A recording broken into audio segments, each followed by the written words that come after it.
Hello everyone, my name's Miff Warhurst, and before I start tonight's conversation, I would like to acknowledge that we are meeting today on the traditional lands of the Kulin Nation, and also pay my respects to their elders, past, present and emerging, and pay my respects to elders of any other communities who may be with us today.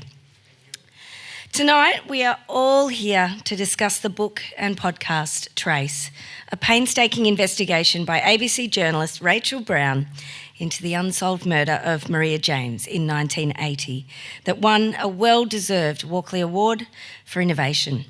And tonight's discussion is incredibly special. It is the very first public appearance together of Rachael and also Detective Ron Iddles, one of Australia's most respected homicide detectives, and also Maria's son, Mark James. Please welcome Rachael Brown, Ron Iddles and Mark James.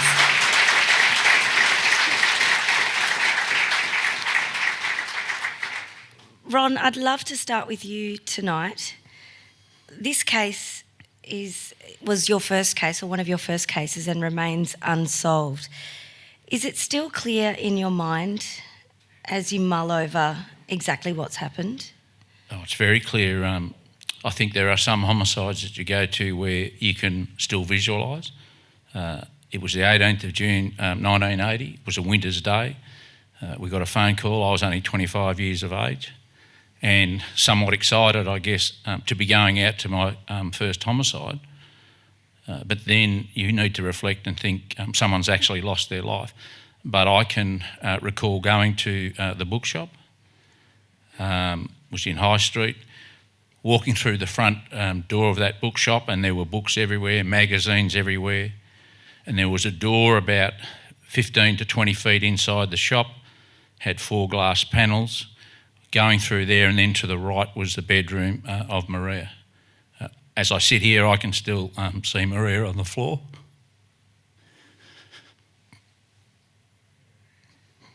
And then walking through the house into a large lounge room, a kitchen area, and then it becomes a process of photographing the scene, examining the scene, but letting that scene actually talk to you. We know historically, we know from facts, 98% of murders are committed by someone known to the victim.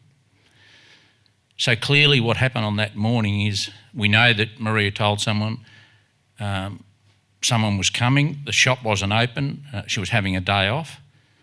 She must have known the person who she let in. She was reasonably confident enough to sit down and have a conversation with that person, because there's 2 teacups or 2 coffee cups in the kitchen. For whatever reason, something took place there, and she made a phone call to her ex-husband John at the Fitzroy Town Hall.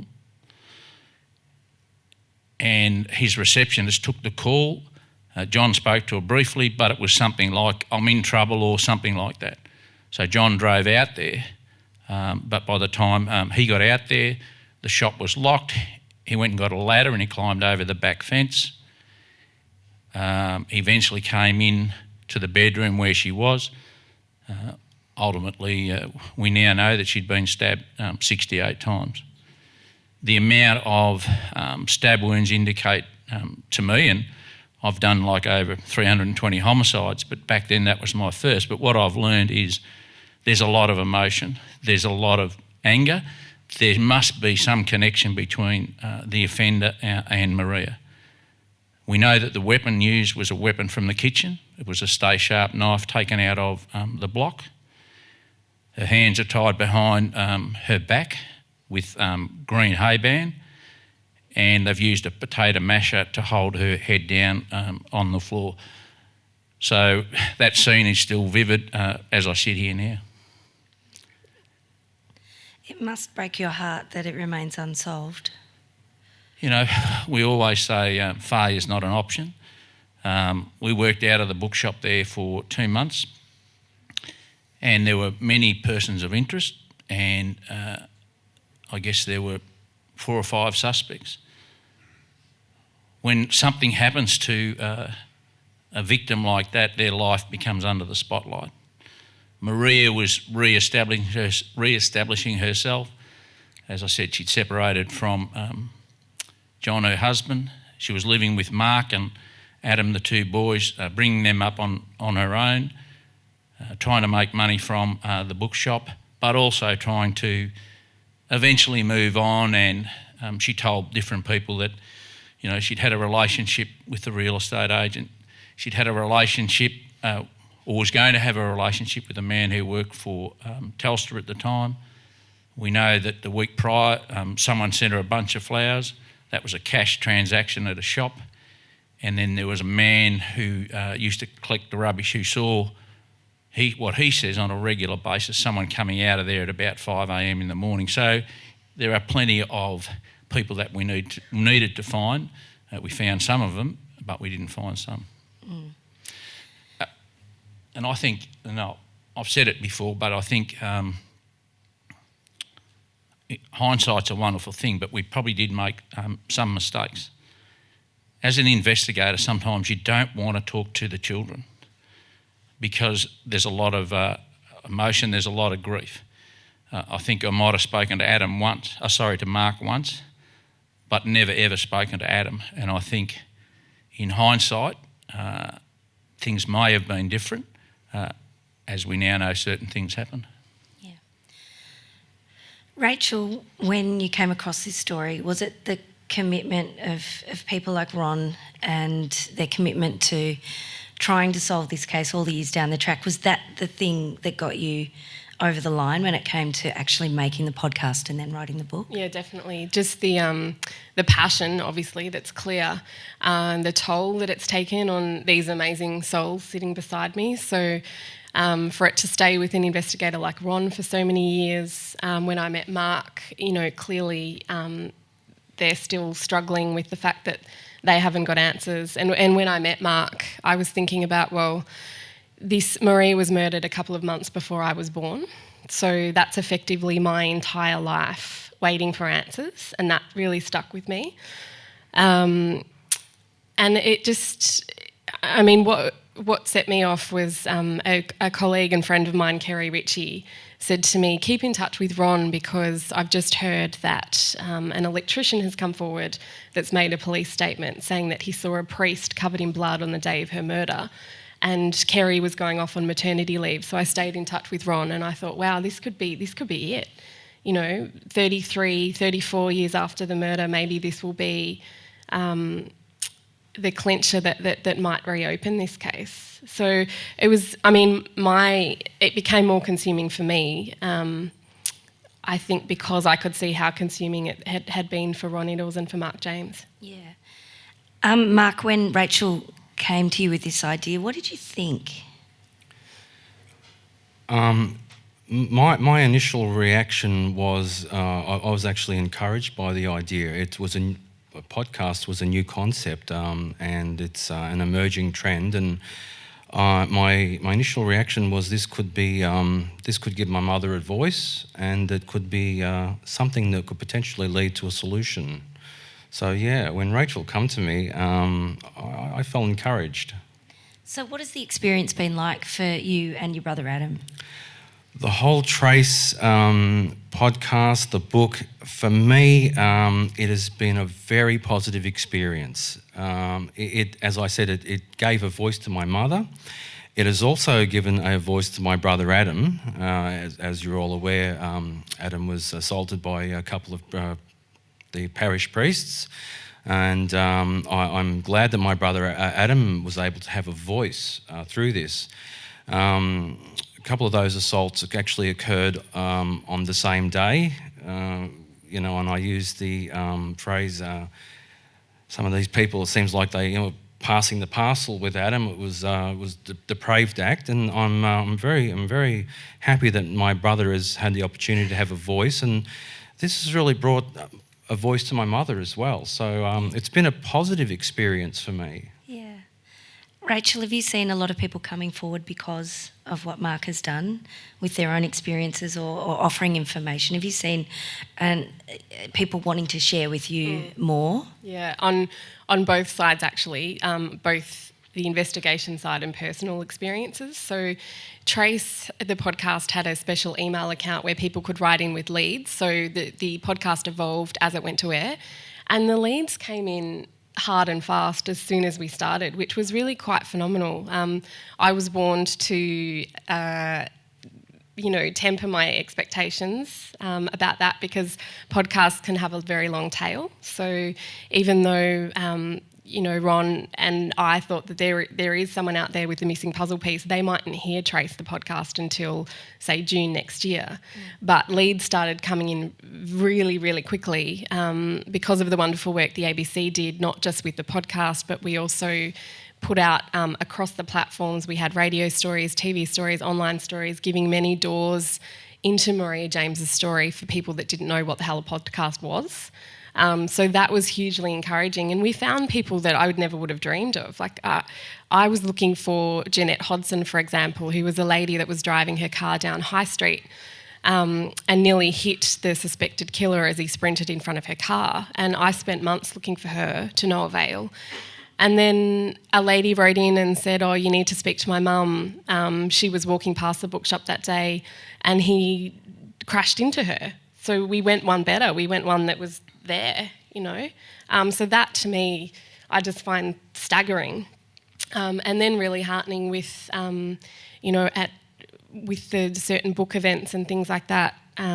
Lots of people have come up to me and said, "Thank you so much for this, because I've been a victim of child sex abuse," which is a big thing to admit to a stranger. But as Mark said, I think the magic about Trace was it is a cold case and it is a crime, and it gives voice to victims of crime, but it also gives a voice to people with disabilities, to sexual abuse survivors, and it gave a voice to the community to not just be passive listeners, but to actually get involved and to help. Yeah. Mark and Ron, were you both surprised by the response from the public? I think the amount of people who actually listened to Trace was over 2.5 million, which I think was outstanding. Like TV shows that do real crime stories or do something for Crime Stoppers, at times might get 100,000 to 150. You might do something in the Herald Sun that has a circulation, but to have that amount of people listen to it, I couldn't believe it. I was pleasantly shocked by the number of people that listened to Trace, and personally touched by the reaction of the public and the support of the public. And just in my personal life, I would go up to my local shops and people would say, "Oh, well, you're that guy, it was your mum," and they were all very supportive and it was an overwhelming response by the public, and it was great. And Mark had classmates email me wanting to get in touch with Mark that he hadn't seen since primary school. I had a teacher of Adam who's here tonight, Adam James. He said, "Oh, I lost track of Adam after school. I'd really like to catch up with Adam." So that, aside from the leads, that was just a really beautiful part of the community banding together for this family. Well, let's talk about banding together. You three have really band together. It's to see your friendships grow as far as I could tell through the podcast and also through the book. It's a pretty extraordinary thing, really, what's happened here.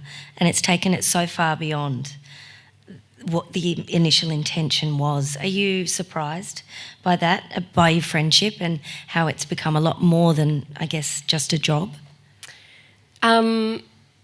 Not so much surprised, relieved. I often joke with Ron, I think at the start I just bugged the shit out of him and I thought that he would be sick of me, and he's trying to retire and he's this annoying journo wanting to dig back into his case from 1980. So he's so gracious, and and this is why, sorry to embarrass you, but just the integrity, and he does really care about families and that compassion for families. So I'm glad that he hopefully hasn't got sick of me. And Mark, and we can talk about this a bit more later, the true crime is entertainment and steering clear of that. But I'm just really relieved that the family has been so grateful to the ABC and to me for what we've managed to do. And that's rare. Some families, it would be, I don't underestimate, it would be such a difficult thing, and I wouldn't have been surprised if Mark said to me at the start, "I'm sorry, I just don't want you to do this, I don't want to be involved." And if that was the case, then that was it. My caveat was Mark James and Ron Iddles saying, "I think this is a good thing to do," and had they not, I wouldn't have done it. So Yeah. Ron, what did you think of Rachel when she turned up? Was it that? She did pester the shit out of me. And I know there were many times I'd look at my phone, oh, God, it's Rachael Brown. Sorry. But I think, but seriously, she had a passion also. And it does give people a voice. But I'd like to see maybe in the future that Victoria Police actually seriously looks at this is a way in which to look at other unsolved cases. I don't think there's any other medium that could draw, 2.5 million people. I've always said there is somebody in the community who holds the answer to every unsolved homicide. It's about touching those persons. And I think of all the homicides that I've done where I've ultimately charged someone, most times they've had to go and tell someone. So there is no doubt whoever is responsible for Maria's death has told someone. And it's about getting the right set of circumstances or their conscience and coming forward. Recently, a man walked into the Cobram Police Station for the murder of Rodney Mitchell in 1980 out at Roeville Police Paddocks. He said, I'm dying with cancer and I can't live with myself and I'm going to give myself up. So there's always someone out there. So I think the medium and the way in which it was done was fantastic. Yeah. Mark, what would an answer like that give you if someone was to do that at this stage? This has been a question for almost 40 years. Who killed my mother? And Ron says you can never really get closure on something like this. You can get an answer. But I really feel the answer would give me a great deal of satisfaction to finally, after all these years, know what had gone on. It'd be something that's personally very important to me. A question for all of you. How supportive, and I know, Ron, you were working on the police force, but how supportive have you found the police in this second stage of investigation? I'll probably be the one to answer it. Very lacking. We have a victims' charter here in Victoria, which is an act of Parliament, and as that, investigators across the board are to keep victims up to date with progress. I don't think that's happened on a regular basis with Mark, so I think that's an issue. I can't tell you, as I sit here, what new information has come in. We know that there has been some come in. I don't know what has been progressed. And the standard answer will be, well, this is an unsolved investigation. We're not commenting. Well, I think Mark and Adam have a right to actually know where it's heading. But I think there's nothing wrong with saying to the public, look, as a result of that podcast, we got some really positive stuff and we're continuing to investigate. Sadly, over the past 5 years, Victoria Police has become very risk adverse. Don't want to talk about a lot of things. I could put to Victoria Police that this is a great way to go forward, and they'd say, thank you, see you later. That's pretty depressing, isn't it? Oh, look, it is. Like, there's a cold case unit and they do reasonably well, but I think we can't... You look at best practice around the world and how things change, and yes, we've got DNA and we've got some different new technologies, but we can't keep doing the same thing year in, year out. In other words, let's have $1 million award, let's do some publicity, and if we get a lead, we get a lead. Well, why wouldn't you want to reach into 2.5 million houses? You might actually, touch the killer. You might touch someone who knows. Like, I just don't get that part of it. So, they did give Channel 7 a series where they did, I think, 8 or 9. But again, that's okay, but it's limited audience. How have you found the support of the police? Well, I'll just touch on two aspects. I've had members come up to me and who've recognised me through the podcast and through the book, and they're just ordinary police members, and they've been quite supportive, and I've got a lot of respect for the members. I do agree with Ron on. Yeah, I think the police could have been a bit more informative in a more timely manner. I think they knew some things and they'd left, some things go for months, whereas they really should have been, particularly to myself and my brother, just a bit more forthright. Yeah.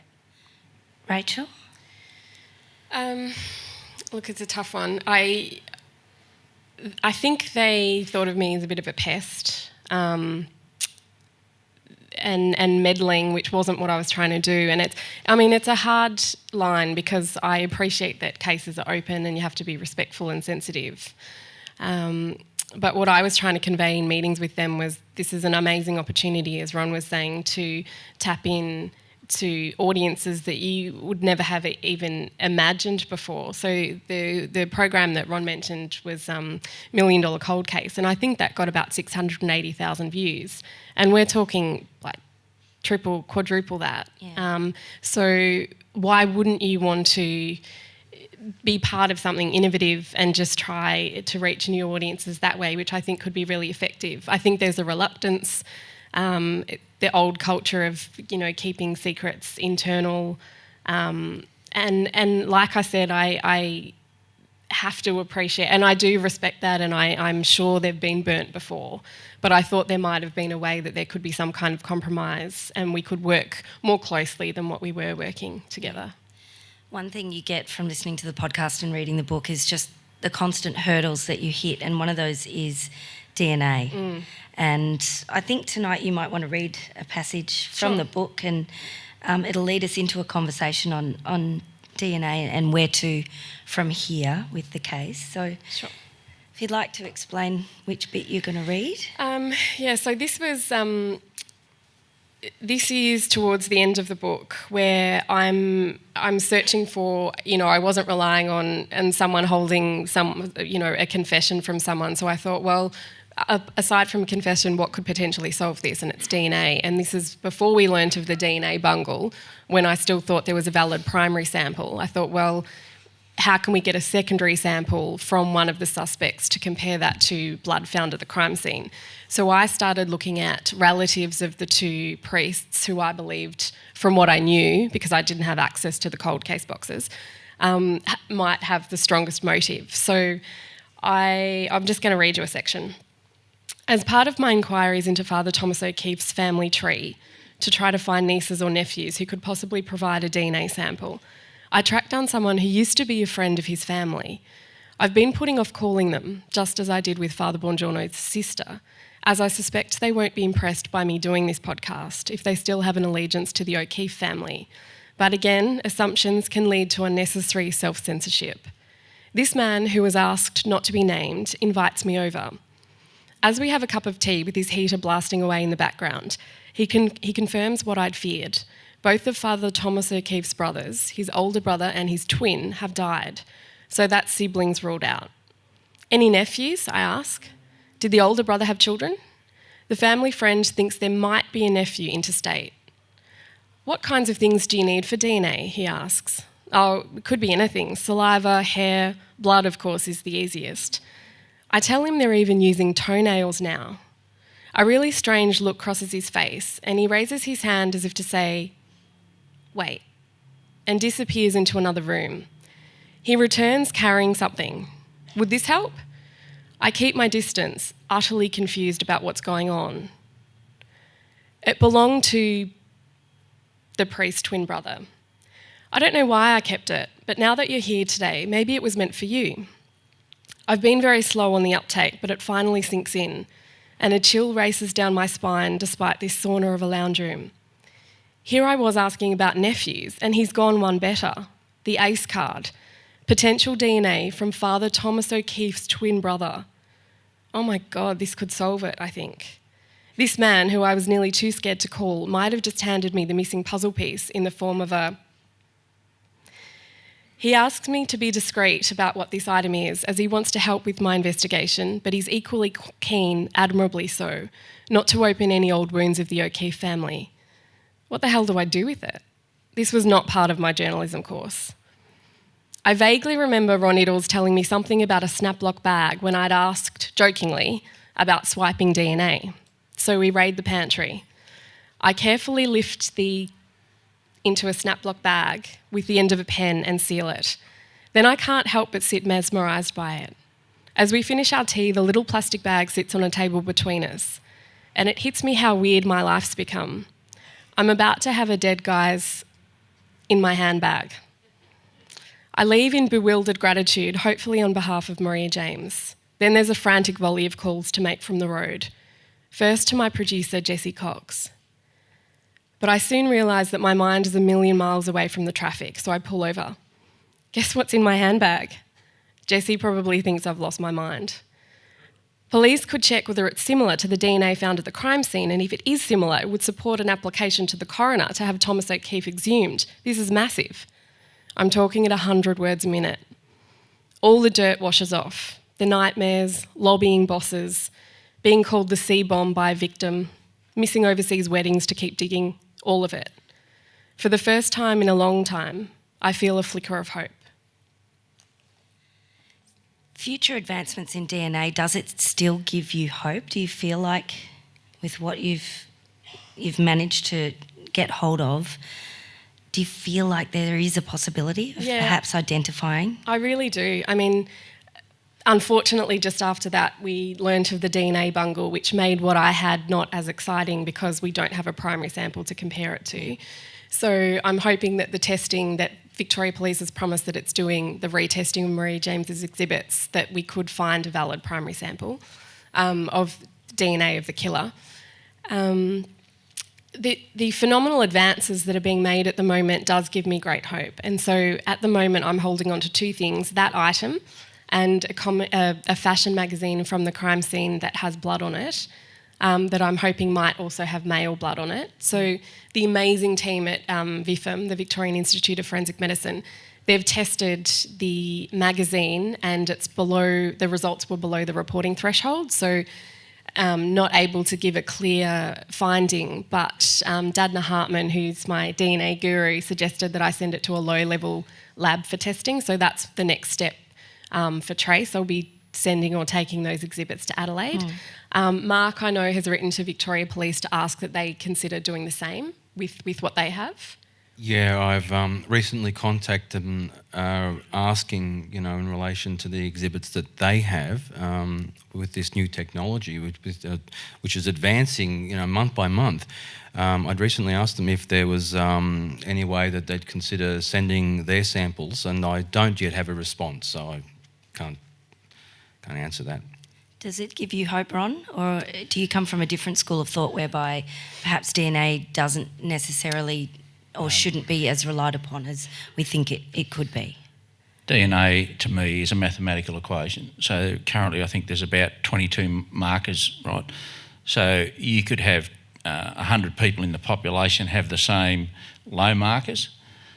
So DNA, I think, is a great thing to exculpate. It's also a great way to prove someone might have done the crime. But I think the issue with this is, as it currently stands now, to my knowledge, we don't have a primary sample from the scene.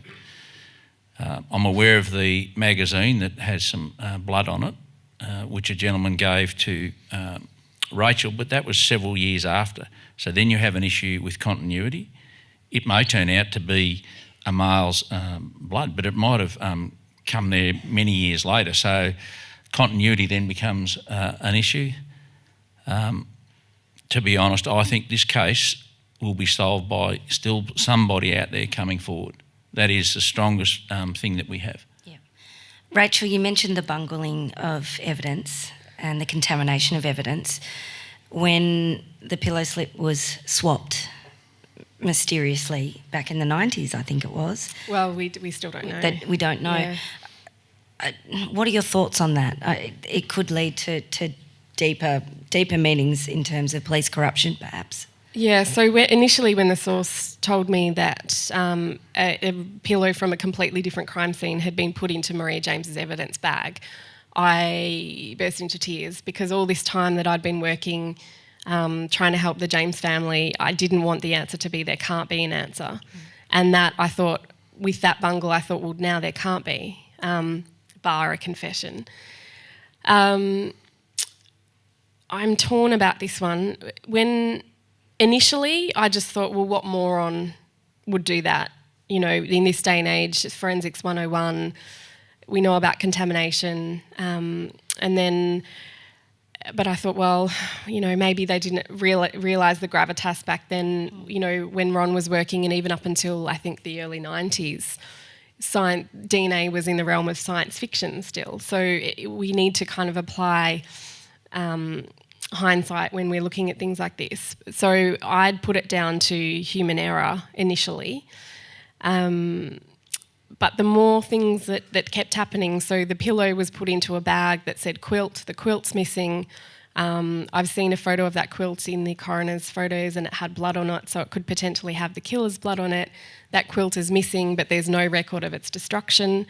Victoria Police said it might have been destroyed for OH&S reasons, and my question was, okay, well, why wasn't the pillow from the other crime scene destroyed? It doesn't make sense. It was lots of contradictions. I applied for the transcript of Homicide's interview with Father Bongiorno. I'm sorry, we can't find it, it doesn't exist. I applied for a information report written by former detective Max Chavon, who was based in Geelong.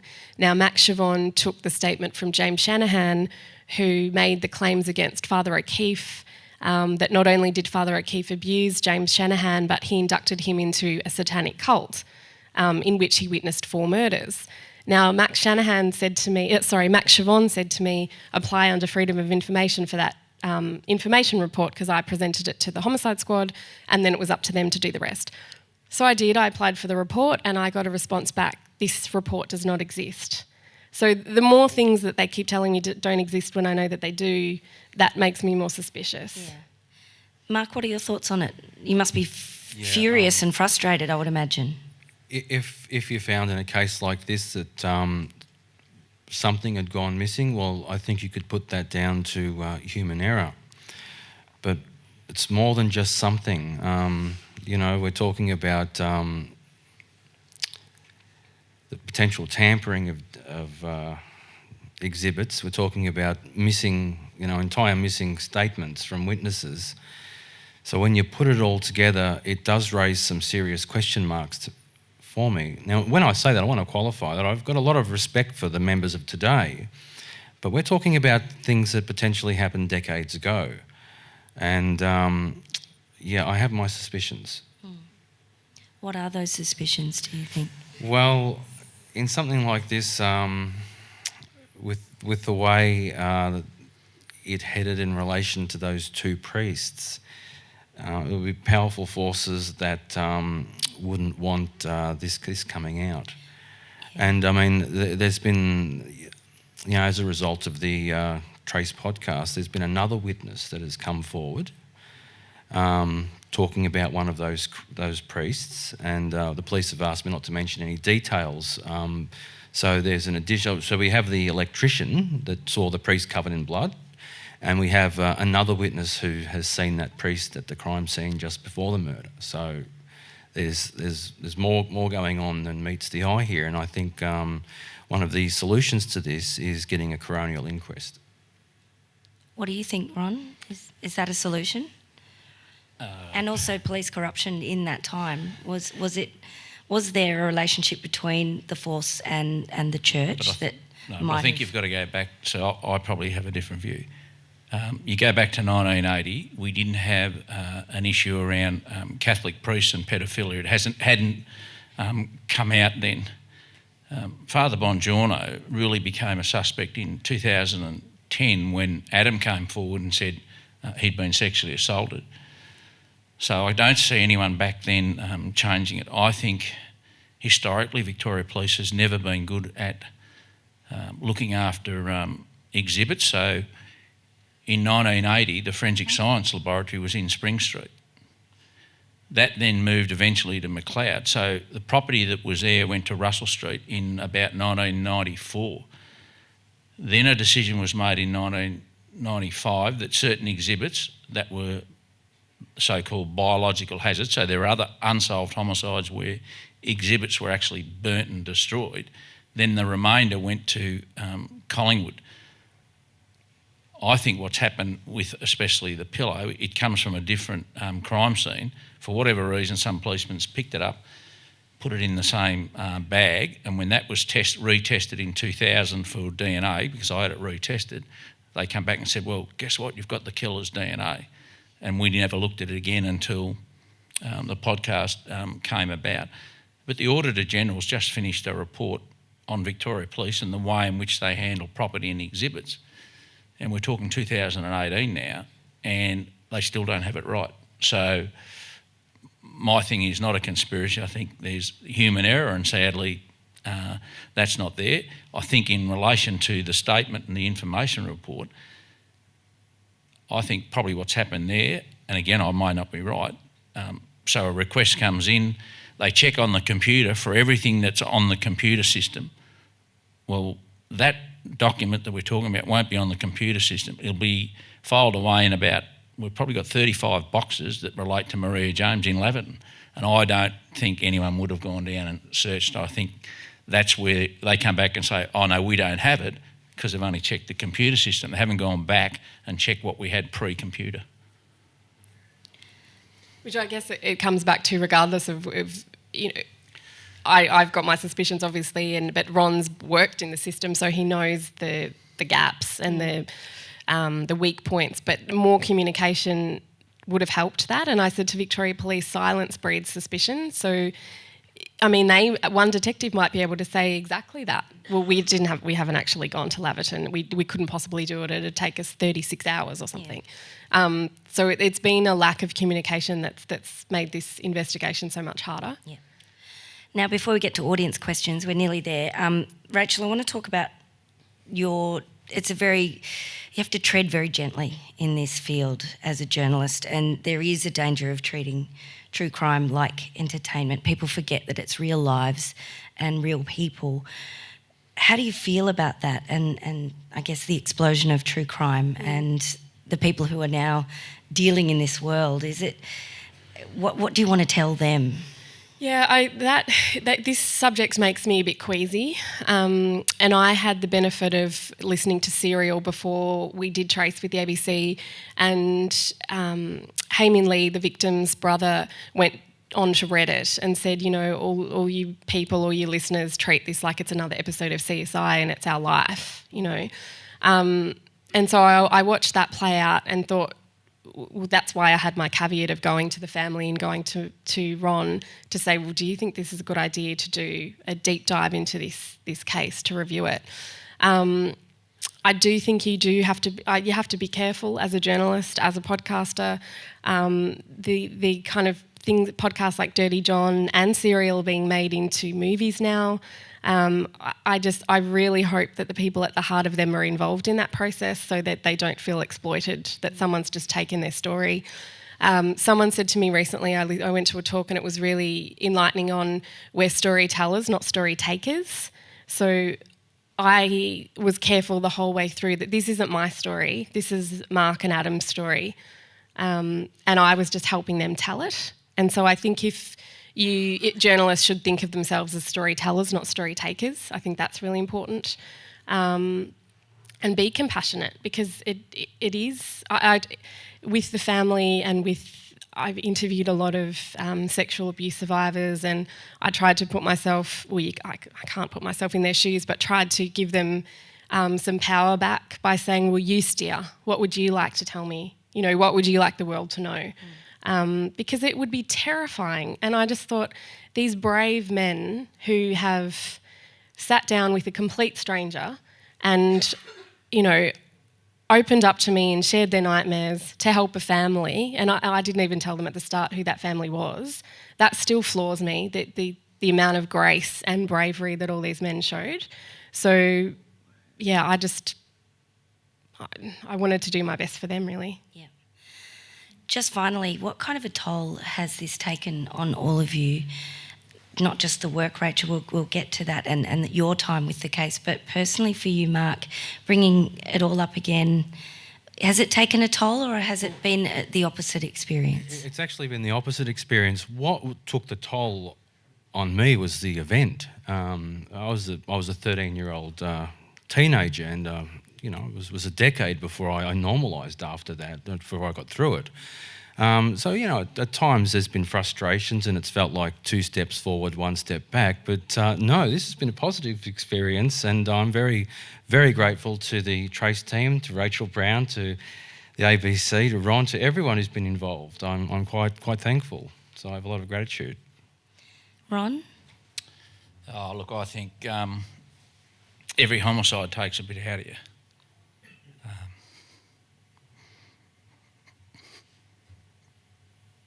I promise not to be emotional. Part of it, I think, is going back and reliving it. I did stand out at the Temple Station Cemetery with Mark at his mother's grave some time ago, and that was a pretty special time. I still think the answer's there, and someone will eventually come forward. And being my first homicide that I went to, and I did over 320 homicide investigations in this state, and there's only about 4 or 5 that are unsolved. So this one is reasonably special to me, and I just hope that eventually someone does come forward. Rachel? This took an incredible toll on me, obviously because of the amazing human beings that you see beside me. So I felt either real or imagined responsibility to try to help find answers. The case itself was the hardest thing I've ever done, and it's also the thing that I'm most proud of. A lot of it was done, in my own time, meeting with rape victims and doing interviews and meeting with victims of crime. So I had a lot of nightmares at the start, but dealing with such broken people is very taxing. And then Trace won a Walkley, which was a beautiful bit of light after a big couple of years. And then I'd like to pay tribute to Jesse Cox, who was the series producer on Trace. He passed away at Christmas time. And that was another devastating blow, and it was another example of shitty things happening to really good people, which I'd had 2 years of watching it with the James family. As you can see, Ron still gets emotional with these stories. Meeting all the men, and you meet so many good human beings and you think, why did this happen to you? And you've managed to play the cards you've been dealt. And so when Jesse passed away, that was devastating for me. But you keep going because and I kept fighting because the James families kept fighting and Ron Iddles has kept fighting and the sex abuse survivors have kept fighting. So you just have to keep going. Well, thank you all for all of your work and your efforts in this. I think I'm getting a bit teary too. So if we can open up the questions to the floor now. If you'd like to raise your hands. Whoa.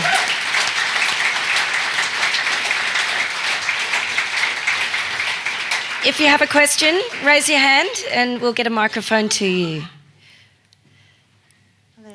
Firstly, thank you for this conversation. My question, I think, Ron, you may be able to answer it, is why did VicPol decline in sending the, I think, Rachel, you mentioned definitive samples overseas for DNA testing, where there is a possibility that they're more advanced than our country?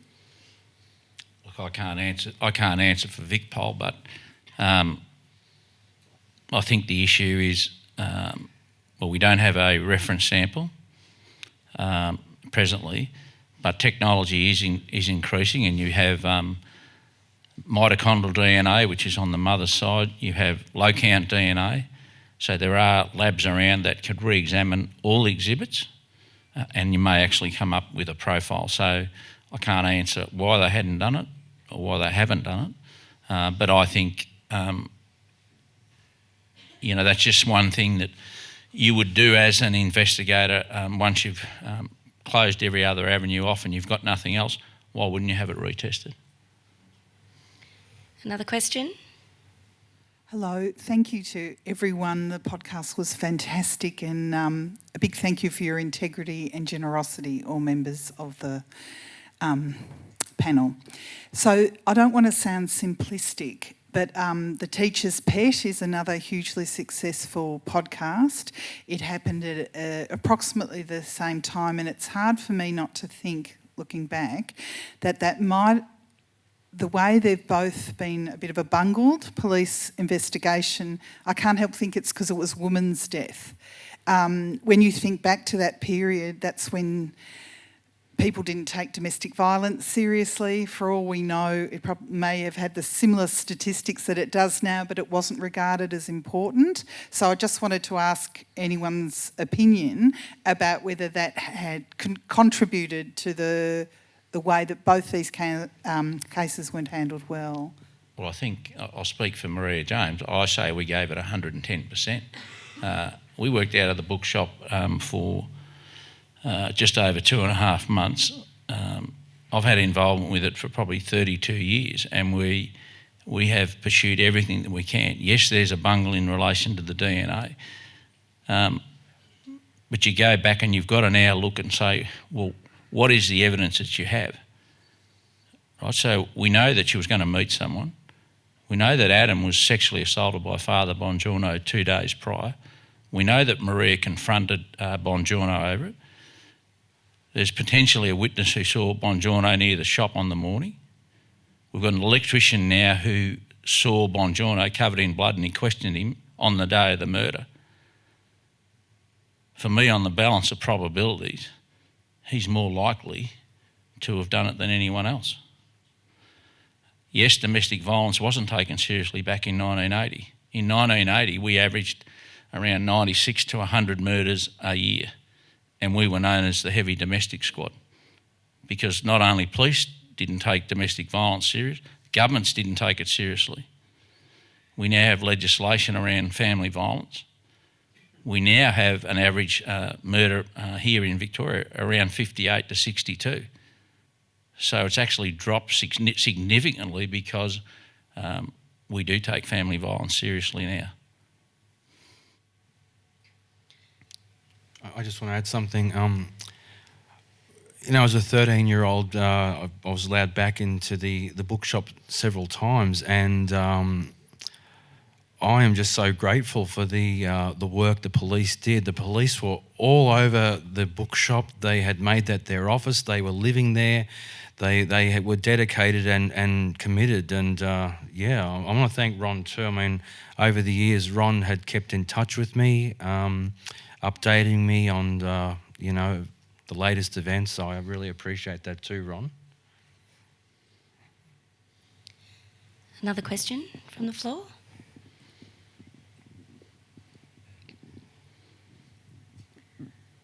Hi, I don't know if anybody on the panel can answer this, but what effect, if any, if one of these podcasts that have explored unsolved crime, if somebody is charged and it ends up in the courts in Australia, what, if any, effect is the podcast going to have on the trial? Very, very little, because if you look at Peter Dupas, who's a serial killer, everybody knows who Peter Dupas is. Newspapers, radio stations have reported non-stop about him.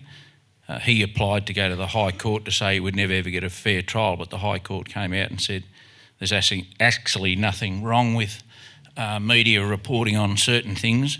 It's not sub judice at the time because no one's charged. You're going to have the evidence. You can't just go and charge someone with Maria James' murder without the evidence. I don't think the podcast would impact it one iota. And I've always said, on the balance of probabilities, I think it's Bongiorno. If I'm wrong, I'm wrong, but the evidence as it stands now would indicate that. So if someone else was charged and I was standing in the witness box, I'd say, when I made that statement, based on what I had and the evidence, yes, that was my view. But now that we've charged Bill Smith and we've got this other evidence, I don't hold that view. So investigations are fluid, they're dynamic, they're ever-changing, and they ebb and flow from time to time. Yeah, and I hope that I made it clear in the podcast the last thing that I wanted to do was jeopardise the investigation in any way. So I didn't see it as my job, and I've been criticised for it. Some people who I've interviewed who have been in the podcast and others who've written me their thoughts on emails have suggested that I should have said who did it, and that's not my job. My job was to lay out the information and evidence as I found it. And I don't have access to the 10 cold case boxes of Maria James, so there could be someone in there with an equally compelling motive that I don't know about. So I wanted to lay out, and I hope I made it really clear that I don't know all there is to know, but as Ron said, on the basis of what I know, I've given you what might be the strongest motives, but I also included other people that came up in discussions, like Peter Keogh was a person of interest. He killed Vicky Cleary, who was Phil Cleary's sister. There was a real estate agent who was having an affair with Maria James, shortly before her murder. So I didn't throw these in as interesting red herrings for audience titillation. That was the investigation, and I wanted to paint a picture of just how many dodgy characters surrounded this seemingly simple woman who ran a bookshop and divided her time between the bookshop and the two sons she adored. So I don't think it would compromise any trial should there be one, because I wanted to make it quite clear that there were a lot of things at play and lots of elements involved in this case. If someone was ultimately charged, yes, there has to be evidence, but then the investigators need to satisfy a jury that all the other people who have been nominated are eliminated, and that's where it would become probably difficult, because you've got to prove beyond reasonable doubt. So who is the man who sent her flowers? A defence I could see it now, a defence barrister standing up, ladies and gentlemen of the jury, they can't tell you who sent those flowers. What I'm putting to you is he's the killer. You're all in the jury, so it won't be easy, but I think it would be solved and can be solved by someone coming forward who knows, as a matter of fact, who then would become a witness, and then you've got direct evidence. We've got time for a couple more questions. Do we have another? Right down the back.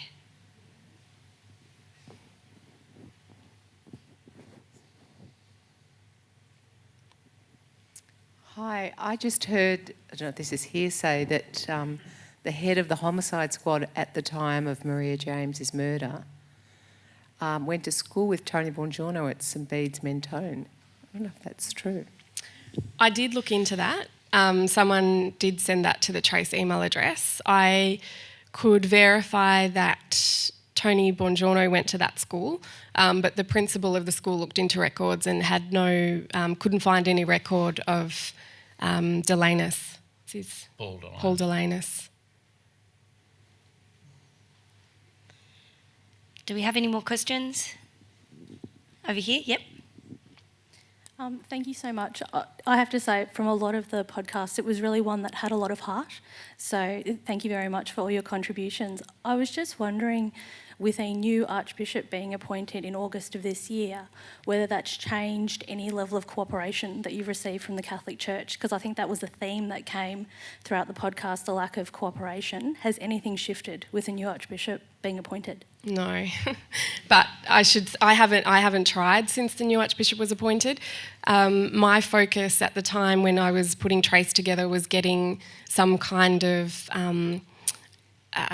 elaboration from Peter O'Callaghan QC, who was the Independent Commissioner for the Catholic Church, into how much of James Shanahan's satanic cult claims he accepted, because on documents it said substantially accepted his claims. So I wanted him to break that down and say, well, we thought this was true, but we had doubts about this one. But he refused to do that. He said, we don't go back and talk about old cases. All I'm going to say is what's there, and that we accepted his claim and paid him $33,000.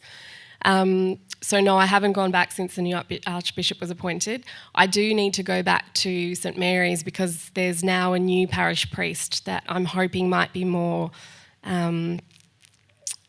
friendly in answering some questions that I still have about the housekeeper and who might have been the lady that saw Father Buongiorno covered in blood that day, because I haven't been able to access any records or anything from that time.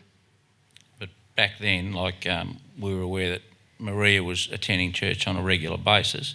We did ask Father Buongiorno, had she ever told him in the confessional that she was having a relationship? And he said, well, I couldn't divulge that. We said, well, we don't want the names, but, is there something which she said to you that might assist? So that caused, I think at the time, a fair amount of friction. He was on the front foot, we were on the front foot. But the interesting thing is I spoke at a function in Sorrento, Queenscliff, 6-7 months ago, and a guy came up to me and he said, Father Buongiorno used to come to my family house every Sunday. I was there one day when he told my father that the killer confessed to him. Now, what this person believes is that Buongiorno says the killer confessed, but Buongiorno was actually confessing himself. Again, we'll never know because they're both now deceased. One final question, if we have one. And if not, I've got one to wind up this incredible discussion we've had tonight. I don't think there are any more questions. I think your colleague actually threw a Bible at Father Buongiorno. Well, he did. Brian Ritchie. No, Brian Ritchie got the Bible out, and I don't know how he found it, but he found a psalm, and this was something like, Mr. Buongiorno, you must obey God's law, but you must obey the state's law, and I want you to tell me. And they had a very heated argument inside Maria's house. But there's a man who would stand in the pulpit and ridicule Maria even after her death, would ridicule her prior to her death for selling magazines of a sexual explicit nature. And then, I've got no doubt to accept what Adam says, that Father Buongiorno sold him over the altar. All right, one final question for you all before we wind up. And look, thank you so much for sharing everything tonight. I feel really privileged, and I'm sure the audience do too. Where to from here for all three of you? I'll switch my phone off. No.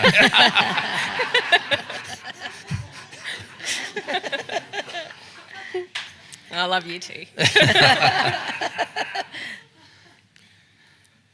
Who wants to start? I think even just having an event like this, people will go away, people will talk about it. I don't think there's any such thing as bad publicity. The more people talk about it, the more that these stories are out there, eventually, someone will come forward. We're talking 38 years. The last homicide that I did was 30 years old, and there was a lot of publicity, and a guy came, he rang me up and he said, I want to meet you, and I met him on the middle of the Shepparton East footy over one night at 9 o'clock on my own, like a dickhead, no gun. And he got out of the car and he walked up. He was shitting himself, so was I. And he said, I'll tell you who killed Michelle Buckingham. And he was 100% right, it was his brother-in-law. So the more that you have people talk about it, and I still can't get the amount of people that listen to this on a podcast. What about you, Mark? Where to from here for you? Well, the momentum that this podcast and the book has caused has been absolutely phenomenal. It's been incredible. Where to from here? Well, I'd like to see a fresh coronial inquest. Yeah. Rachel? I'm going to keep bugging Ron. Keep trying to help Mark and Adam. I desperately wish for a fresh coronial inquest. We should hear in the next couple of months. There's been a stalemate between the Supreme Court and the Coroner's Court about who should decide whether it should be reopened. So hopefully in the next couple of months we'll hear, hopefully, that it will be reopened, and then we'd be looking at, I guess, a new inquest for next year. Then while doing that, I've started looking into another cold case for Trace 2. because this type of work is, I mean, for me as a journalist, you get into journalism hopefully to try to affect change and help people, and sometimes the daily grind doesn't allow that. So as hard as this thing's been and as taxing, it's been the proudest thing for me to be involved in something that could create hopefully such enormous change. And the community, like the phenomenal audience mobilisation we saw that the ABC's never seen before. And I get excited thinking about using that mobilisation again, whether it's through things like the War on Waste or Kelly Lane, that's seeing a phenomenal audience investment through Facebook and things like that. So imagine the types of things we can do, not just us as broadcasters, but when we bring the audience in to say, well, help us, imagine the change that we could affect, you know, by working as a team. Thank you. An extraordinary conversation tonight. Rachael Brown, Ron Iddles and Mark James, thank you so much. Thank you. Visit wheelercentre.com for the best in books, writing and ideas from Melbourne, Australia and the world.